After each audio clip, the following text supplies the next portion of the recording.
অশুভ শক্তির বিরুদ্ধে বুক টান করে লড়েই জিতবো ইনশাআল্লাহ। আসসালামু আলাইকুম ওয়া রাহমাতুল্লাহ। আলহামদুলিল্লাহি রাব্বিল আলামিন ওয়াস সালাতু ওয়াস সালামু আলা রাসূলিহিল কারীম ওয়া আলা আলিহি ওয়া সাহবিহি ওয়া আহলি বাইতি আজমাইন।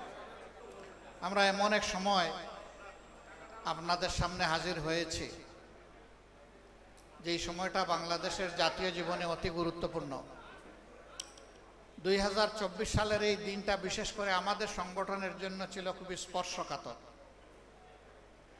তৎকালীন ফ্যাসিস্ট সরকার এই দিনেই অবৈধ অন্যায়ভাবে আমাদেরকে নিষিদ্ধ ঘোষণা করার কথা ছিল।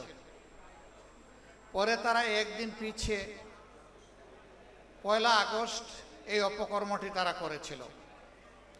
আমরা সাথে সাথে প্রেস কনফারেন্স করে এটা প্রত্যাখ্যান করেছিলাম এবং জনগণকে, আমাদের সহকর্মীদেরকে আহ্বান জানিয়েছিলাম যে এই দেশে প্রতিবাদের শেষ ঠিকানাও এই সরকার যেহেতু নিশ্চিহ্ন করে দিতে চাচ্ছে, এখন আর বসে থাকার সময় নাই। এখন সবাইকে ঝাঁপিয়ে পড়তে হবে, আন্দোলনকারী জনতার সাথে মিশে যেতে হবে। আলহামদুলিল্লাহ, মাত্র 3 দিনের ব্যবধানে সরকার মাথা নত করে এই দেশ থেকে পালিয়ে যেতে বাধ্য হয়েছে। তারা আমাদেরকে নিষিদ্ধ করেছিল 1 আগস্ট, আর দুপুরে রান্না ভাত ফেলে তারা চলে গেছে 5 আগস্ট। আল্লাহ তাআলা তাদের কিসমতে ওটা রাখেন নাই। তারা ধারণা করেছিল অতীতের মতো 15.5 বছর যেভাবে মানুষের উপর অত্যাচার নির্যাতন করেছে, এই যাত্রায় তারা ফ্যাসিবাদী কায়দায় সেই আন্দোলন দমন করে দেবে। কিন্তু আল্লাহ তাআলা সমস্ত কুওয়াতের মালিক, শক্তির মালিক, আসমানের ফয়সালা যখন কারো ব্যাপারে জমিনে নেমে আসে, এইটা প্রতিরোধ করার ক্ষমতা কারোই থাকে না। সেদিন মানুষ মুখে মুখে বলতে শুরু করলো আল্লাহ তাআলা একদল আবাবিল পাঠিয়েছিলেন। আবাবিলের কঙ্করের কাছে হস্তি বাহিনী অসহায় ছিল আব্রাহার। সেই হস্তি বাহিনীর ঠিকানায় টুকরা টুকরা হয়ে গিয়েছিল। ঠিক 5 আগস্টের অবস্থাটা এমনই হয়েছিল। একদিকে সশস্ত্র সরকারি বাহিনীকে নামিয়ে দেওয়া হয়েছিল, তার সাথে সরকারি সন্ত্রাসী গুন্ডারাও হাতে অস্ত্র নিয়ে রাস্তায় নেমেছিল। আর আরেকদিকে নিরস্ত্র কিছু মানুষ বুকে ঈমান আর মুখে দেশপ্রেমের স্লোগান নিয়ে তারা নেমেছিল। এই ঈমান এবং স্লোগানকেই আল্লাহ বিজয়ী করেছে। আল্লাহ তাআলা কালামে হাকিমে বলেছেন, কাম মিন ফিয়াতিন কালিলাতিন গালাবাত ফিয়াতান কাসীরাতান বিইজনিল্লাহ। দুনিয়ার শক্তি, সামর্থ্য আর বিশাল বাহিনী অসহায়। যখন আল্লাহর ফয়সালা হয়ে যায়, তখন ক্ষুদ্র বাহিনীকেও আল্লাহ বিশাল বাহিনীর উপর বিজয় দিয়ে দেন। এটি দুনিয়ায় একবার হয় নাই, বারবার হয়েছে। কিন্তু দুর্ভাগ্য, যারা দুরাচার, যারা স্বৈরাচার, এর থেকে তারা শিক্ষা নেয় না। এটা তাদের কপালে জোটে না। এই আন্দোলনে সবচেয়ে বেশি কুরবানি দিয়েছে শ্রমিক সমাজ। যে 1400 শহীদ হয়েছে বলে জাতিসংঘ বলেছে, তার মধ্যে যদি পেশা বিবেচনা হিসাব করা যায়, শ্রমিকদের সংখ্যা সবচেয়ে বেশি। তারপরে হচ্ছে ছাত্রদের সংখ্যা, এরপরে সাধারণ জনগণের সংখ্যা।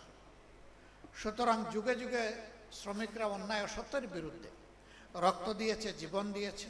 24-এও তারা একই কাজ করেছে। এই শ্রমিকরা, তারা তো কোটার জন্য আন্দোলন করে নাই, তারা করেছিল বৈষম্যের বিরুদ্ধে আন্দোলন। তারা চেয়েছিল সম্মানজনকভাবে দুমুঠো ভাতকে সম্মানের সাথে পরিবার পরিজন নিয়ে বেঁচে থাকার গ্যারান্টি। কিন্তু এখন আমরা কি দেখছি? এই যে একটু আগে বিশেষ অতিথি বলে গেলেন, জাতীয় সংসদে বিরোধী দলীয় হুইপ জনাব রফিকুল ইসলাম খান সাহেব, যে এই বিভাগের মন্ত্রণালয়ের যিনি দায়িত্বে, তিনি গদিতে বসেই বলে দিলেন, যদি সমঝোতার ভিত্তিতে কিছু নেওয়া হয় তাইলে এটাকে চাঁদা বলা যাবে না। ওনার এলাকায় চাঁদা বন্ধ হয়েছে। আমি জানি না একেবারে তৃণমূলের সব কিছুতে চাঁদা বন্ধ হয়েছে কিনা। চাঁদা বন্ধ করবে না বলে ইতিমধ্যে তারা ঘোষণা দিয়েছে। তাদেরই একজন হুইপ তিনি বলেছেন যে কোনো দেশ থেকে যে কেউ আসলেও এই দেশে চাঁদাবাজি বন্ধ হবে না। তবে তারেক রহমানের সরকার চেষ্টা করতেছেন এটাকে কিছু নিচে নামাইয়া আনার, মানে এইটার মাধ্যমেও দ্বিতীয় দফা চাঁদাবাজিকে জাতীয় সনদ বা স্বীকৃতি দেওয়া হলো। 1 কোটি 1.5 কোটি মানুষকে তারা চাকরি দিবেন, তাই না? তো অনেকে বলে যে চাকরি তো দিয়েই দিয়েছেন, আর দেওয়া লাগবে কেন? টেম্পু স্ট্যান্ডের চাকরি কি চাকরি এটা বুঝেন তো আপনারা? চাকরি তো হয়ে গেছে। এই চাকরি তো আমাদের জনগণ চায় না, এই চাকরিকে এই দেশের জনগণ ঘৃণা করে। গতকালকে এই ধরনের একটি সমাবেশ ছিল শহীদ এবং আহত জুলাই যোদ্ধাদের নিয়ে। আমি সেখানে বলেছিলাম মাথা থেকে পায়ের পাতা পর্যন্ত ঘুণ পুকে ধরেছে এবং সরিষার মধ্যে ভূত আছে, অতএব ভূত তাড়াতে পারবে না এই সরকার। ধন্যবাদ জানাই তাদের দলীয় একজন সিনিয়র নেতা কালকে বলেছেন যে আমরা হতাশ, 5 মাসের এই সরকারের সময় দুর্নীতি বন্ধ করা যায়নি, বরঞ্চ দুর্নীতি বৃদ্ধি পেয়েছে। তিনি বলেছেন, এটা আমার কথা না। তার বাসায় সবাই দুর্নীতিতে লিপ্ত, একজন ছাড়া তিনি তারেক রহমান সাহেব। আমি বুঝলাম না, তারেক রহমান সাহেব প্রধানমন্ত্রী, তিনি চান না অথচ দুর্নীতি সবাই করে, এটা কিভাবে হলো? আমরা দেখি তার ইশারায় সবকিছু চলে, তাহলে তার ইশারায় এটা বন্ধ হয় না কেন?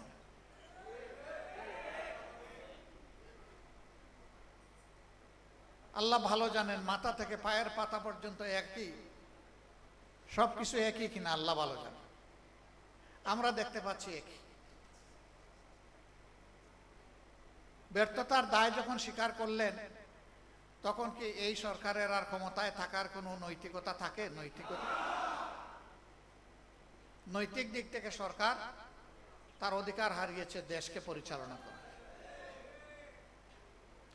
তিনি তো প্রেসের সামনে খোলামেলা বলেছেন, তো এটা তো গোপন কোনো কথা না, এটি হচ্ছে এই সরকারের আমলের বাস্তব চিত্র। ফেডারেশনের 12 দফা দাবি আমি দেখলাম এক এক করে, এবং এইখানে তার কিছু ফেস্টুনও টানানো আছে। এই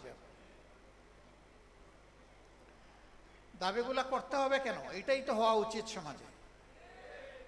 করতে হচ্ছে এই কারণে যে সমাজে ন্যায্য অধিকারটা প্রতিষ্ঠিত হয়তো নাই, বরঞ্চ অধিকার নিয়ে কাড়াকাড়ি হচ্ছে। চাঁদাবাজদের হাতে যেখানে সেখানে পরিবহন শ্রমিকরা তারা নাজেহাল হচ্ছেন। চাঁদা দিতে অস্বীকার করলেই তাদের উপর বিপদ নেমে আসছে, তাদেরকে মারধর করা হচ্ছে, আহত করা হচ্ছে, গাড়ি ভেঙে দেওয়া হচ্ছে। কারা করছে? সরকারি দলের লোকেরা করছে, এটা পরিষ্কার। আমরা আপনাদের দাবির সাথে সম্পূর্ণ একমত এবং আমরা পরিষ্কারভাবে বলতে চাই, এই বাংলাদেশ থেকে ইনশাআল্লাহ ভূত তাড়ানো হবে। রক্ত তো সবাই মিলেই দিয়েছি। আমরা জুলাইয়ের এই অর্জনকে নিজেদের দলীয় অর্জন হিসাবে কখনো দাবি করি না এবং করব না। এই অর্জন 18 কোটি মানুষের অর্জন। আমি সকলকে অনুরোধ করব, এককভাবে কেউ যেন এর কৃতিত্ব দাবি না করেন।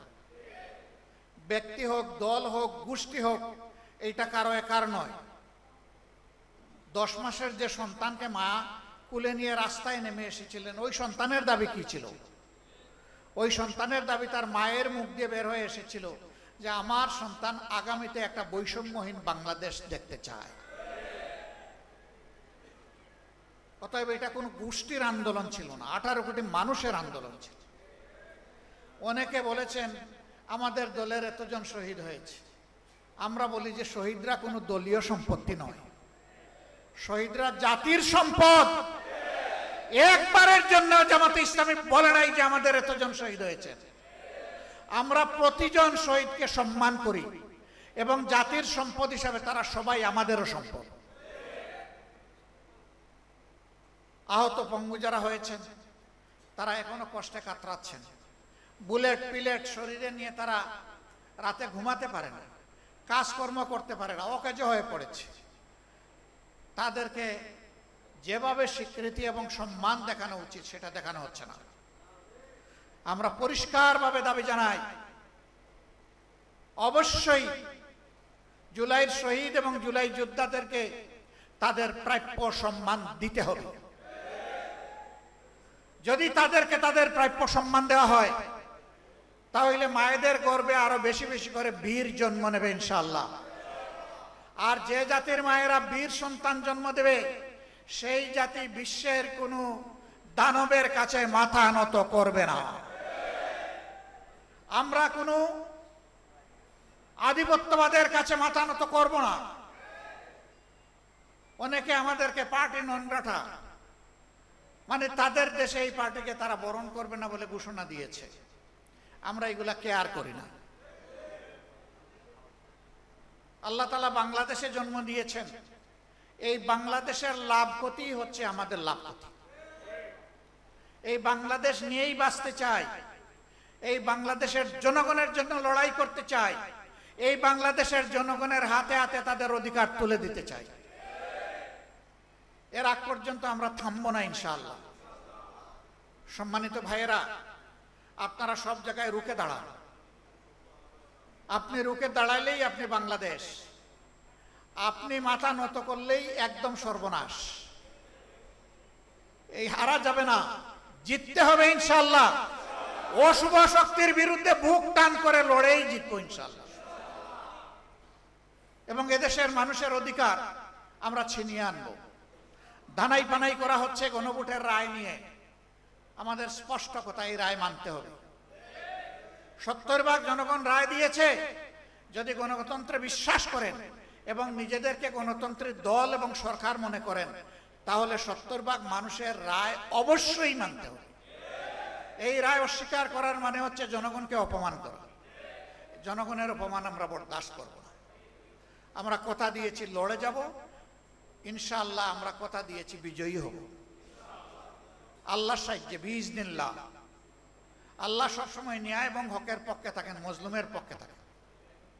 আমরা আগেও মজলুম ছিলাম, এখনো মজলুম, আপনারা বুঝতে পারছেন। আমাদের বিরুদ্ধে হাজার ষড়যন্ত্র হচ্ছে। মহান আল্লাহ আমাদের জন্য যথেষ্ট। হাসবুনাল্লাহু নি'মাল ওয়াকিল, নি'মাল মাওলা ওয়া নি'মান নাসির।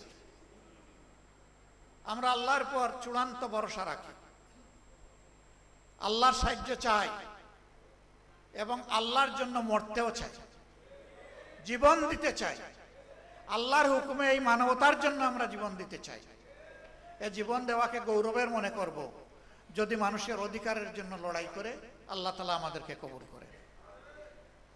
সম্মানিত ভাইয়েরা, আপনারা আজকে চলে যাবেন, কিন্তু একটা শপথ নিয়ে যান যে জীবনে নিজে কোনো অন্যায় করবেন না, আর কোনো অন্যায়কে প্রশ্রয় দেবেন না। যদি এই শপথ নিতে পারেন, তাহলে আল্লাহর ওই কালাম, এই কালামের কেরামতি দেখবেন ইনশাআল্লাহ। কাম মিন ফিয়াতিন কালিলাতিন গালাবাত ফিয়াতান কাসীরাতান বিইজনিল্লাহ। এখন যারা দেশ শাসন করছেন, 8 তারিখ যখন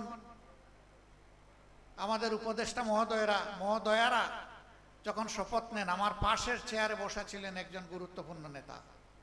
তিনি আমাকে জিজ্ঞেস করতেছেন, এটা কি দেখলাম? আমি বললাম, আপনিই বলেন। তিনি বললেন, এইটাই মিরাকল, এইটাই আল্লাহর কুদরত। আমি বললাম যে এখানে আমাদের কারো কি কোনো বড় অবদান আছে? তিনি বললেন, না, সমস্ত অবদান আল্লাহ তাআলার। তো সেই তখন বললেন, তো এখন এটা ভুলে যাচ্ছেন কেন? এখন সিন্নির বাঘ পাটোয়ারা নিয়ে ঝাপটা ঝাপটি করেন কেন? সেই আল্লাহকে ভয় করুন, যে আল্লাহ মহা বিপদ থেকে এই জাতিকে রক্ষা করেছেন। হঠকারিতা করে জাতির কপালে এইরকম মহা বিপদ ডেকে আনবেন না, তাহলে ইতিহাসের রাস্তা করে নিক্ষিপ্ত হবেন। পরিশুদ্ধ হন, সৎ পথে চলুন, দুর্নীতিকে কঠোর হস্তে দমন করুন, চাঁদাবাজি নির্মূল করুন। কথা দিচ্ছি, আমরা 18 কোটি মানুষ আপনাদেরকে সাহায্য করব। কিন্তু জনগণের আকাঙ্ক্ষার বিপরীতে চললে এ দেশের জনগণ এবং আমরা কাউকে ছেড়ে দিয়ে কথা বলবো না। আল্লাহ রাব্বুল আলামিন আমাদেরকে সেই শক্তি দান করুন।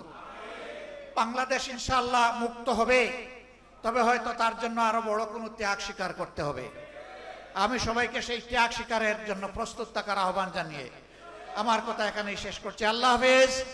বাংলাদেশ জিন্দাবাদ। বাংলাদেশ সড়ক পরিবহন শ্রমিক ফেডারেশন জিন্দাবাদ। আসসালামু আলাইকুম ওয়া রাহমাতুল্লাহ।